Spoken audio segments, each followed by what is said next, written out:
Ayan yung mga flowers niya. Tsaka yung kanyang magandang Copacabana.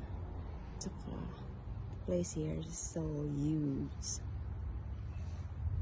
The land-wise, the lot area is so big.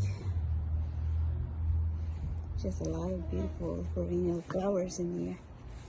The hostas, some roses, lilies, begonias, and here is the Copacabana inside.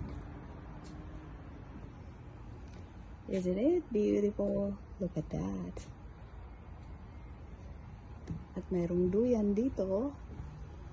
Take a look over there. That's so huge. At ito, mayroong barbecuehan dito. And pergola. As you can see, look at that pergola. The lights looks awesome, especially at nighttime. Isn't it so beautiful?